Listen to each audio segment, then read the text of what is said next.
दुनिया में कई देश खुद को शक्तिशाली बताने में जुटे हुए हैं, लेकिन मौजूदा वक्त में दुनिया भारत की शक्ति या फिर यूं कहे कि भारत के दम से अच्छी तरह वाकिफ हो चुकी है। और यही वजह है कि जिस चीन ने कल तक भारत के खिलाफ साजिशों का जाल बिछा रखा था, वो अब मजबूरन भारत की तारीफ कर रहा है। जी हां, ये खबर 100% सच है। दरअसल भारत ने पहली बार एससीओ बैठक की मेजबानी की और इस मेजबानी से खुश होकर चीन की ओर से भारत की सराहना की गई। चीन ने कहा, सभी सदस्य देशों ने बैठक के परिणामों के बारे में खुलकर बात की और सम्मेलन के आयोजन के लिए भारत की प्रशंसा की।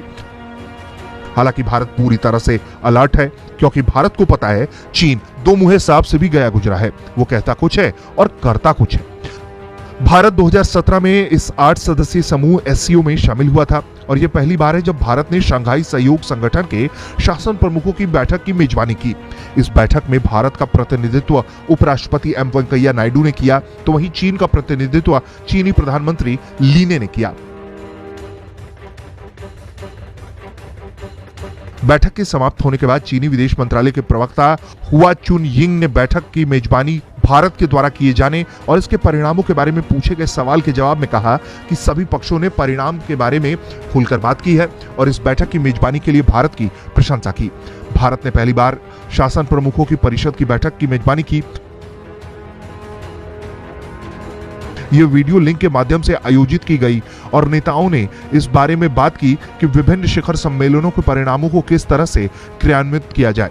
उन्होंने इस बारे में भी बात की कि विभिन्न क्षेत्रों में सहयोग को कैसे मजबूत किया जाए और उनके बीच कई मुद्दों पर सर्वसम्मति बनी। चुनिंग ने कहा है कि एससीओ को आगे बढ़ाने के लिए चीन भारत और अन्य सदस्यों के साथ मिलकर काम करने को तैयार है। यह पहली बार नहीं है कि चीन ने एलएसी पर तनातनी के बीच भारत की तारीफ की है। इससे पहले भी कई बार वो भारत की तारीफ कर चुका है। फिलहाल चीन हर बार बातचीत की आड़ में लगातार उकसावे का सिद्धांत अपनाता रहा है, लेकिन जिनपिंग और उनकी फौज को याद रखना चाहिए कि एलएसी पर जो तैयारी वो आने वाले समय के लिए कर रहा है, जो साजिशें अपने दिमाग में पाल रहा है, उसकी काट भारत के पास पहले से ही मौजूद है।